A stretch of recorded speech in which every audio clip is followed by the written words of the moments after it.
C'est parti pour la première édition de la bourse du karité, appareil servant à la transformation du karité, produits fabriqués à partir du karité, bref, du karité made in Mali, dans tous ses états. C'est dans les stands et ça se passe au CICB.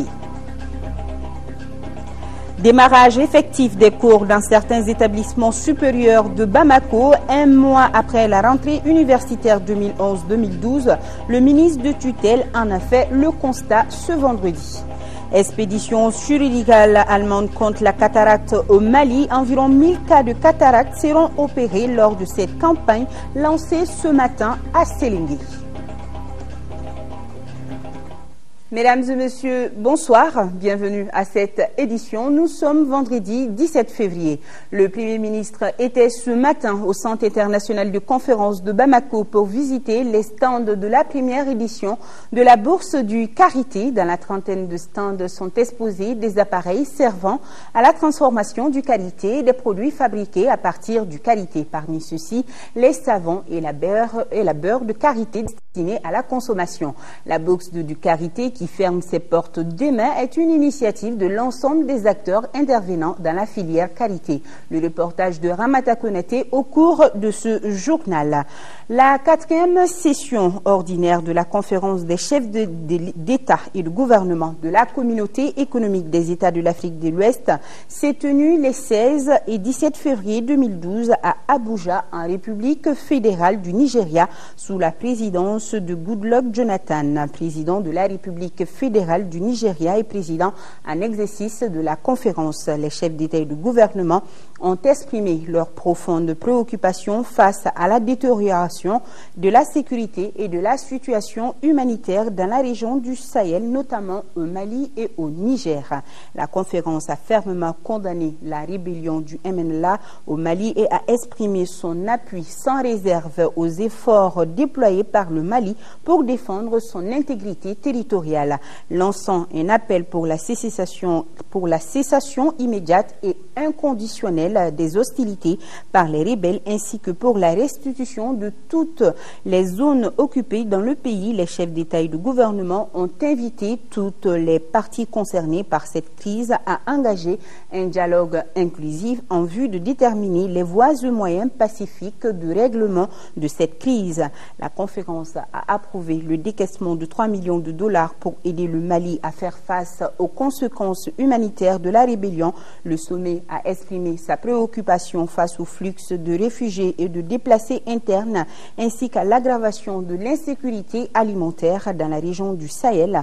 À cet effet, il a lancé un appel urgent à tous les organismes d'aide et d'assistance humanitaire et à la communauté internationale afin qu'ils se joignent à la CEDEAO pour rendre toutes les dispositions nécessaires qui permettraient de soulager et de secourir les populations affectées par cette crise au Mali et au Niger. Et notez que c'est le président ivoirien Alassane Ouattara qui a été élu à l'unanimité à la tête de la CEDEAO. Le destin du ministère de la Promotion de la Femme, de l'Enfant et de la Famille est désormais entre les mains de Mme Dandara Touré. L'ex-directrice nationale de la Promotion de la Femme a été nommée hier jeudi par décret présidentiel. Sira Bachili nous fait connaître le parcours professionnel de celle qui vient de signer son entrée dans le gouvernement. Elle est spécialiste en nutrition avec en poche un master en santé publique et une maîtrise en biologie. Madame Dandara Touré dirige désormais le département de la promotion de la femme, de l'enfant et de la famille.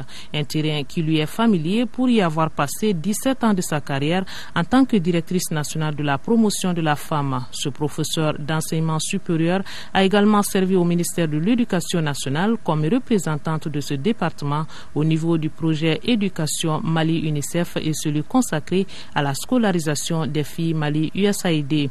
15 organisations non gouvernementales et institutions ont eu recours à son expérience dans les domaines de la santé, du marketing et de la communication. Madame Dandara Touré, 60 ans et mère de 3 enfants, a été conseillère technique à plusieurs reprises.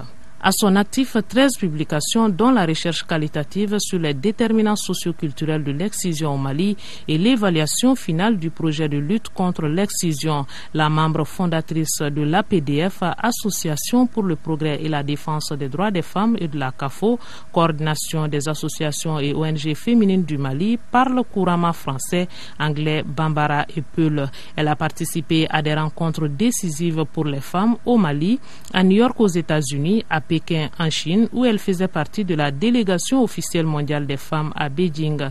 Beijing, où les femmes ont décidé en 1995 de faire face à leur promotion. Un des espaces pour cela, c'est la fête du 8 mars, Journée internationale de la femme, et la machine est déjà en marche pour Madame Dandara Touré, qui est pleinement impliquée dans les préparatifs. Et je vous le disais tantôt, le Premier ministre était ce matin au Centre international de conférence de Bamako pour visiter les stands de la première édition de la Bourse du Karité. Dans la trentaine de stands sont exposés des appareils servant à la transformation du karité et des produits fabriqués à partir du karité. Parmi ceux-ci, les savons et le beurre de karité destinés à la consommation. Ramata Konaté, reportage. La deuxième journée de la Bourse du Karité a accueilli un invité de marque en la personne du Premier ministre, accompagné de plusieurs collaborateurs. Le ministre et sa délégation y sont venus pour la découverte des produits exposés à travers une trentaine de stands. On y trouve les produits à base du karité, notamment le savon, le beurre de karité à usage culinaire et cosmétique. La trentaine de stands, c'est aussi les appareils de transformation du karité, dont le torréfacteur, le presseur et la baratte, un instrument qui sert pour le brassage de la crème du produit en question. À côté de ces outils figurent les briques fabriquées à partir des résidus du beurre de karité. J'ai une très bonne impression de ce que j'ai vu, des produits que j'ai vus, des produits assez diversifiés. Il y a quand même le savon. Je crois que c'est ce qui est dominant, le savon, quand même sous plusieurs formes. Mais j'ai vu aussi des produits commencent à faire des shampoings à base de karité et des crèmes à lèvres, comme on en trouve dans le commerce général. On voit maintenant des crèmes produits localement à base de karité. Ce sont des choses que nous encourageons, qui permettent de valoriser cette matière première très importante. Le visiteur du jour a apprécié cette rencontre des acteurs intervenants dans la filière karité, première du genre. Il y a certainement des imperfections, des améliorations à faire. Nous avons remarqué que pour une bonne commercialisation des produits, il faut améliorer les emballages que nous avons vu notamment pour le savon, ce qui va permettre vraiment à cette bourse d'ouvrir d'autres perspectives. Je pense que si on améliore un peu la présentation et l'emballage des différents produits que nous avons vus ici, ça pourrait avoir un effet bénéfique. Cette exposition des produits à base du karité prendra fin ce samedi. La faculté de médecine, de pharmacie, d'odontostomatologie, la faculté des sciences juridiques et politiques ainsi que l'Institut universitaire de gestion ont été visités ce matin par le ministre de l'Enseignement supérieur et de la recherche scientifique. Dans ces différentes écoles, un mois après la rentrée universitaire 2011-2012, les cours ont effectivement démarré. Madame Bellegarde s'est réjouie de la motivation des étudiants à suivre régulièrement les cours. Seul bémol, la pléthore et l'absence de certains professeurs à leur poste, nous indique Brahma Traori. Dans cette classe de première année droit de la faculté des sciences juridiques et politiques, les cours bas sont pleins. Professeurs et étudiants sont déterminés à réussir l'année académique 2011-2012. Dans cette atmosphère studieuse, le ministre de l'Enseignement supérieur et de la recherche scientifique fait son entrée dans l'amphithéâtre des 300 places de la faculté. Une visite surprise qui va conduire les chefs du département de l'enseignement supérieur à la faculté de médecine, de pharmacie et d'odontostomatologie ainsi qu'à l'Institut universitaire de gestion. Au niveau de ces trois établissements, le constat est mitigé. C'est un constat de satisfaction au niveau de l'IUG. Maintenant, dans l'ensemble, nous savons fort bien que ici et là, il y a encore des problèmes. Nous savons dès le départ, il n'y a pas assez d'enseignants, pas suffisamment d'infrastructures, beaucoup d'étudiants. En la matière, la faculté de médecine, de pharmacie et d'odontostomatologie est un exemple concret. L'amphithéâtre de l'établissement conçu pour 550 places abrite aujourd'hui 2200 étudiants, essentiellement des nouveaux bacheliers. Peut-on parler ici des conditions favorables d'études? La réponse est certainement non. Les conditions dans lesquelles ce cours se passait n'étaient pas l'idéal. Ils sont trop nombreux dans l'amphithéâtre. Il nous faut trouver une autre solution. J'ai aussi un message à l'endroit des enseignants. Je me rends compte qu'ils ne sont pas tous présents, pour une raison ou pour une autre. Et je les invite d'être en classe, conformément à ce qui est prévu dans les emplois du temps. Par la même occasion, le ministre Bellegarde a annoncé le lancement prochain d'un nouveau projet dénommé Un ordinateur, un étudiant. Ce projet vise à améliorer les connaissances des étudiants à travers la recherche sur Internet. Et d'une visite à une autre, le ministre de la Défense et des anciens combattants était, lui, ce matin à Kati. Le général Sadio Gassama a rencontré le personnel militaire de la garnison de la localité. À travers cette visite, le ministre a réaffirmé à la troupe tout le soutien de l'État dans sa mission de défense du territoire national. Amadou Sankari, compte rendu. Le ministre de la Défense et des anciens combattants ce vendredi matin au camp Soundiata Keïta. Le général Sadio Gassama, en tenue de commandement, est venu rencontrer le personnel militaire de la garnison de Kati. Cette visite du ministre Gassama intervient quelques jours seulement après sa nomination à la tête du département de la Défense et des anciens combattants. Au-delà de cette visite de prise de contact, le ministre est venu réaffirmer à la troupe tout le soutien de l'État. Selon lui, tous les moyens seront mis à leur disposition afin qu'ils puissent assurer leur mission de défense du territoire national.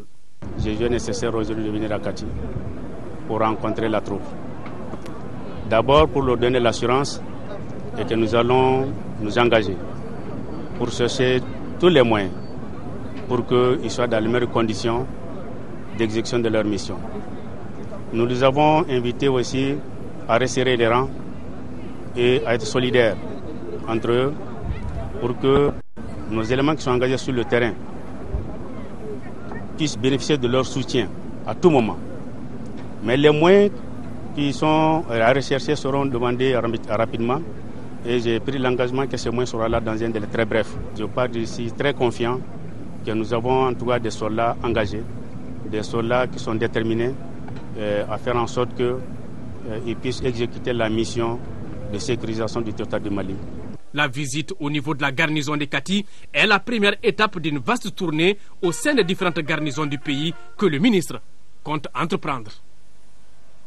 Et s'agissant de la situation au nord Mali, les ressortissants du cercle de Ménaka à Bamako, le CCA-ONG, la Centrale Générale des Maliens de Belgique et l'Association malienne pour le relèvement du taux de participation aux élections condamnent avec fermeté les attaques perpétrées au nord de notre pays, réaffirment leur solidarité indéfectible au président de la République, au gouvernement ainsi qu'aux forces armées et de sécurité.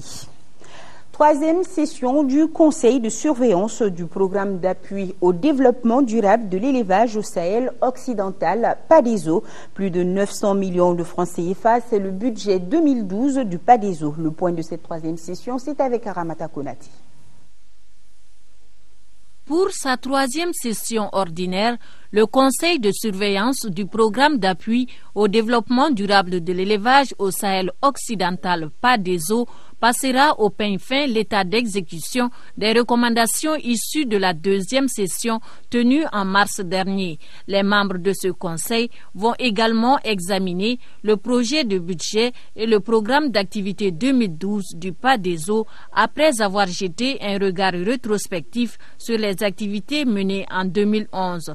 Des activités qu'énumère ici le ministre de l'Élevage et de la Pêche. L'encadrement et le suivi de 719 emboucheurs individuels, de 18 associations d'emboucheurs, de 17 groupements de femmes, avec un effectif engraissé de 4210 bovins et de 15 947 ovins.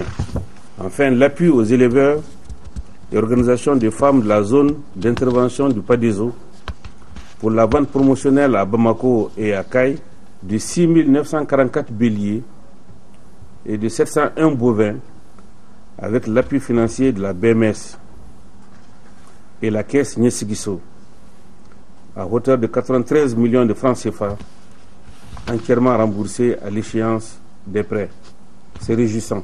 L'année 2012 verra la poursuite des activités de promotion des filières de production animales, notamment l'achèvement des travaux de réalisation de 5 puits et l'extension du marché à bétail de Nara. Pour mener à bien ces activités, le Padezo et ses partenaires débourseront plus de 900 millions de francs CFA. Clôture de l'atelier de formation des journalistes et animateurs de la presse publique et privée pour les élections de 2012. C'était à la Maison de la Presse. Comment former des journalistes et animateurs, comment réaliser des débats sur les élections et comment appliquer l'éthique et la déontologie en matière de journalisme. Tels sont entre autres modules discutés au cours des 8 jours de formation achevés par des remises d'attestation aux participants. Le reportage est de Mahamadou Doumbia. Le choix et le traitement de l'information TV en période électorale, la couverture journalistique de l'actualité politique, la réalisation d'une émission de débat politique, l'organisation du plateau, les nouveaux médias comme par exemple les réseaux sociaux tels Facebook, Twitter, entre autres, l'éthique et la déontologie du journalisme, la responsabilité, les droits et devoirs des journalistes et des animateurs par rapport aux élections, le rôle et la responsabilité de la presse en période d'insécurité, de troubles sociaux ou de guerre civile, ce sont là des modules discutés en atelier ou en plénière par des journalistes et des animateurs de la presse publique et privée durant cette formation. À l'issue des 8 jours d'échange, les participants ont adopté des rapports et des recommandations qui incitent davantage les journalistes à s'approprier les nouveaux médias, à inscrire leur action pour la paix sociale, à combattre la partialité, la haine, à adopter l'équité pour la réussite de toute campagne électorale. En contrepartie, les journalistes doivent être protégés dans l'exercice de leurs fonctions et la presse privée impliquée pour l'égal accès aux médias d'État en période électorale. Cette session occupe une place de choix dans le plan adopté par le gouvernement du Mali pour assurer une couverture médiatique appropriée, honorable et surtout fiable aux différents scrutins que notre pays s'apprête à organiser au cours de cette année 2012. Elle a le mérite, cette session, d'être un cadre d'échange d'informations et d'expériences, mais aussi une mise à niveau quant aux techniques de couverture de l'actualité politique, surtout en période électorale. Je suis convaincu qu'au sortir de cette formation, vous êtes, j'allais dire, requinqués à bloc pour affronter avec professionnalisme les échéances électorales dont la bonne organisation est une priorité pour le gouvernement du Mali, ainsi que cela ressort de la lettre de mission de Madame le Premier ministre, chef du gouvernement. Cet atelier, fruit de la coopération organisée par le ministère de la Communication en partenariat avec Canal France International, l'Agence nationale pour la communication et le développement, la Maison de la Presse, a été bien appréciée par l'ambassadeur de France. Tous mes voeux vous accompagnent pour les 2 mois qui viennent, et puis surtout, j'espère que cette coopération aura des prolongements dans l'avenir. On en a tracé quelques pistes au cours de cette semaine. Des remises d'attestation et des remerciements à tous les formateurs et modérateurs ont mis fin à cette cérémonie de clôture. Le président du Conseil économique, social et culturel a reçu ce matin une délégation de la Coalition nationale des jeunes volontaires du développement. Les délégués de la coalition sont venus solliciter l'accompagnement de Jamil Bitar dans les préparatifs des assises européennes de la jeunesse malienne qui se tiendront en France au mois de juin 2012. Au cours de cette rencontre, les jeunes de la diaspora débattront des difficultés rencontrées hors du Mali et dégageront des solutions permettant à la jeunesse malienne de bien contribuer au développement du pays. C'était ce matin. Rencontre, voilà. Et le Conseil économique, social et culturel tiendra du 20 février 2012 au 6 mars la 5e session ordinaire de sa 4e mandature. Elle sera essentiellement consacrée au recueil des attentes, des besoins et des problèmes de la société civile. La cérémonie d'ouverture est prévue pour le lundi 20 février 2012 au siège de l'institution à Koulouba en présence de Madame le Premier ministre, chef du gouvernement. Séléngué abrite depuis ce lundi une expédition chirurgicale allemande contre la cataracte. L'association allemande, en collaboration avec le Programme national de lutte contre la cécité, compte opérer environ 1000 cas de cataracte cette année. Opération destinée aux localités de Tombouctou, Koro, Douanzan, Bla et Nara. Nos envoyés spéciaux sont Djemba Moussa Konaté et Zoumana Traoré.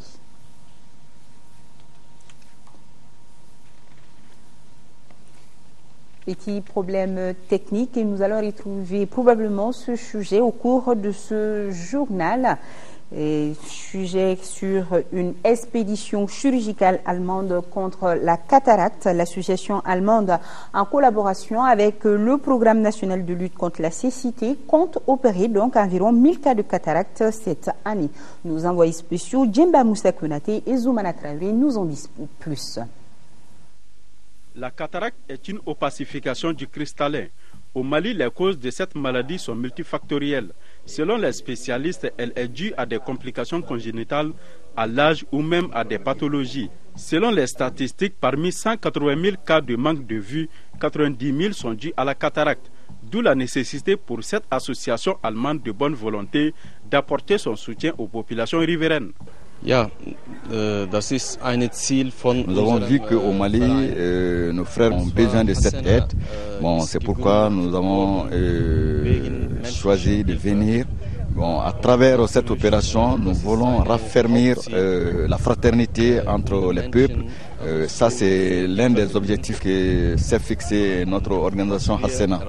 Les autorités communales, administratives et sanitaires ont salué l'initiative. Elles estiment que cette opération va alléger les médecins de l'IOTA. Il y a de cela 7 ans que j'avais des problèmes de vision. Grâce à ces bonnes volontés, je viens de retrouver la vue. La vie, c'est la vue. Je ne peux que les remercier, car je n'avais pas les moyens de faire cette opération. Je suis très content. La cataracte, c'est une cause de cécité qu'on peut traiter. Donc, le traitement, c'est quoi? C'est la chirurgie. C'est quelqu'un qui ne voit pas, qui a une opacification du cristallin. On fait la chirurgie, on enlève ce cristallin et on le remplace par un cristallin artificiel. Démarrée le 13 février dernier, l'opération se poursuivra dans les localités de Dioïla, Kadiolo, Nyono, Fana, Koro et Kolokani. Elle prendra fin le 22 février prochain.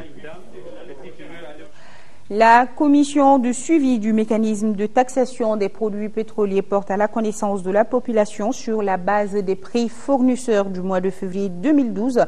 Les prix indicatifs plafond à la pompe des produits pétroliers en vigueur restent inchangés, excepté le prix non subventionné du gaz butane. À titre de rappel, ils sont de supercarburant sans plomb 695 francs CFA, pétrole lampant 510 francs CFA, gasoil 610 francs CFA, distillate diesel oil 610 francs CFA, fuel oil 420 francs CFA, jet à 1 libre. Il faut noter que le prix subventionné du kilogramme du gaz butane est de 417 francs CFA. Par conséquent, le prix de vente de la bouteille de 2,75 kg est de 1150 francs CFA et celui de la bouteille de 6 kg est de 2500 francs CFA. Quant au prix non subventionné au kilogramme, il est de 1057 francs CFA. 4e session du conseil d'administration de l'Agence nationale de développement des biocarburants. 5 points étaient inscrits à l'ordre du jour, notamment l'état d'exécution des recommandations de la 3e session, l'examen et l'adoption des projets de programme d'activité et de budget 2012. Nando Dambili. Créée en mars 2009, l'Agence nationale de développement des biocarburants ANADEB est un établissement public à caractère administratif doté de la personnalité morale et de l'autonomie financière. La tenue de la présente session s'inscrit dans le cadre de la professionnalisation de la filière pour guerre. À partir de 2012, nous allons aborder une importante étape, celle de l'organisation de producteurs paysans pour professionnaliser la filière et aussi pour faire de la filière un moyen adéquat de lutte contre la pauvreté dans le milieu rural en créant de petites et moyennes entreprises dans le domaine de la transformation, de la production et de la commercialisation justement du pourguère. Les administrateurs se réunissent également à un moment où leur agence doit faire face au triple phénomène de la paupérisation des populations rurales, du réchauffement climatique et de l'épuisement des énergies fossiles. À cet effet, nous devons redoubler d'efforts pour assurer un meilleur encadrement et accompagnement de nos paysans producteurs, de nos transformateurs, en somme de tous les acteurs de la filière. Le procès verbal de la 3e session, l'état d'exécution de ces recommandations sont entre autres points inscrits à l'ordre du jour.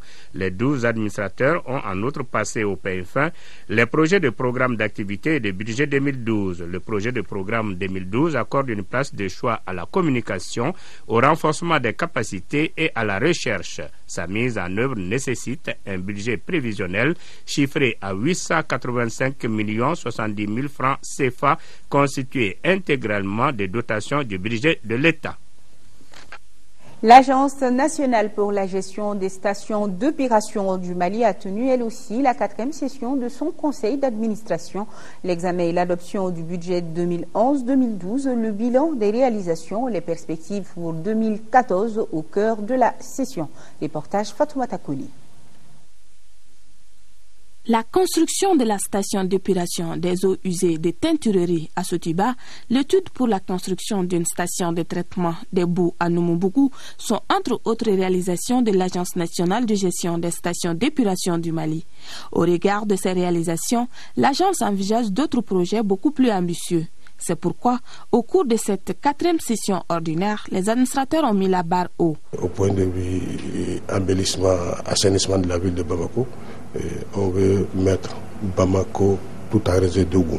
Donc il y a une tranche qui a été dégagée et les bailleurs de fonds se sont réunis autour de ça pour nous apporter leur appui financier par rapport à la mise en œuvre de ce schéma. Le budget s'élève environ à 150 milliards de francs, de nos francs CFA. Au moment où nous tenons la présente 4e session du conseil d'administration de la GCM, je voudrais vous rappeler qu'il importe que nous nous engagions tous davantage à trouver des solutions appropriées aux problèmes récurrents de la mauvaise gestion des eaux usées de nos villes. En perspective, l'Agence nationale de gestion des stations d'épuration du Mali prévoit de porter le taux de couverture des capitales régionales à 12% contre 2%. Cela à travers la réalisation des chemins directeurs d'assainissement des villes de Kaye et Sikasso, la construction du réseau d'égouts de l'hôpital du Pongé.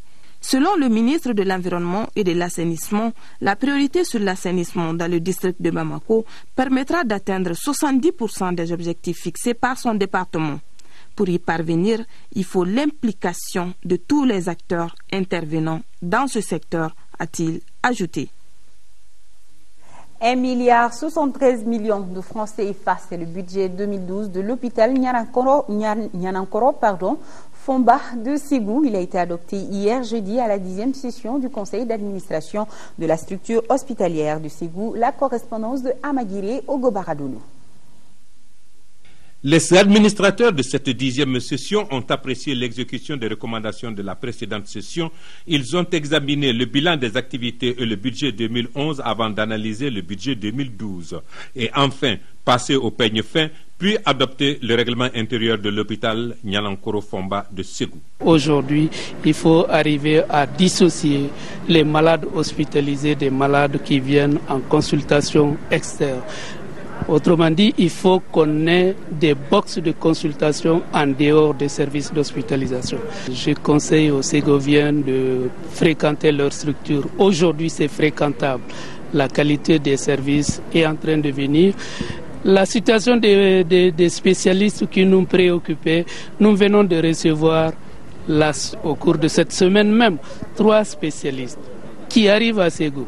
Un cardiologue, un traumatologue, un interniste. À cette session dite budgétaire, je voudrais inviter à examiner les documents soumis à votre appréciation avec la plus grande attention pour orienter l'hôpital Nianangoro Fomba vers l'atteinte de ses objectifs. De la disponibilité, la qualité et la gestion des ressources humaines à leur formation, en passant par le partenariat, les actions de développement de la recherche, les résultats techniques, les administrateurs ont passé en revue la vie de l'hôpital Nianangoro Fomba de Ségou. Établissement hospitalier qui, sur une prévision budgétaire d'1,112 milliard de francs CFA, a réalisé un taux de 109%. Quant au budget 2012, il s'équilibre à 1,073 milliard de francs CFA. Et la fête continue toujours par rapport à l'exploit des aigles. Un cocktail a été offert cet après-midi à la Maison des Jeunes de Bamako à l'honneur de l'équipe nationale. L'initiateur, le ministre de la Jeunesse et des Sports, Djiriba Keïta, qui voulait remercier tous ceux qui ont œuvré pour la réussite des aigles du Mali à la CAN 2012. On rappelle que les nôtres se sont classés 3e à l'issue du tournoi. Voilà, c'était cet après-midi à la Maison des Jeunes de Bamako. Un cocktail offert à l'honneur des aigles du Mali. Sport foot féminin dans le cadre des éliminatoires de la Coupe du Monde Zone Afrique. Les Aiglons footballeuses jouent demain samedi à 16h contre la Guinée équatoriale. Assa Soumaré a suivi leur entraînement au stade du 26 mars. Suivons ensemble. Les Aiglons footballeuses qui participent à ces éliminatoires zone Afrique de la Coupe du Monde pour la première fois sont très motivées et déterminées à remporter ce match aller face à la Guinée équatoriale. Après la déroute de leurs aînés face au Ghana lors des éliminatoires de la CAN féminine, les juniors footballeuses sont ambitieuses et cette ambition passe nécessairement par un bon premier match, c'est-à-dire gagner avec la manière. Il y a de l'ambiance, les enfants s'entendent, relation coach-joueur, joueur-coach, ça va. Il n'y a aucun problème sur ce côté. Le moral est très bon. Les sessions d'entraînement sont bien planifiées et nous qui sommes là comme entraîneurs de ces enfants, nous connaissons ce que nous sommes en train de faire. Les enfants, ce sont des filles qui coopèrent, qui ne nous causent pas de problème. Quand on les donne des consignes, elles les respectent à la lettre. Même si l'adversaire s'appelle la Guinée équatoriale qui ces derniers temps a beaucoup progressé, les nôtres doivent garder les pieds sur terre. Cette jeune équipe peut faire la différence, mais c'est le sport avant tout. Il faut reconnaître que c'est une équipe qui est en parfaite reconstruction. Ça veut dire quoi? Ça veut dire que ce sont des jeunes joueurs qui n'ont presque pas compétit. Non seulement l'handicap de manque de compétition au niveau local, mais en plus de ça, ce serait pour certains d'entre elles leur toute première compétition internationale. Et comme le Mali est en phase de reconstruction dans plusieurs domaines, il faut d'abord donner le temps au temps. C'est-à-dire c'est dans la durée qu'on peut refaire, qu'on peut reconstruire. Le mot d'ordre du groupe, c'est la confiance et la solidarité.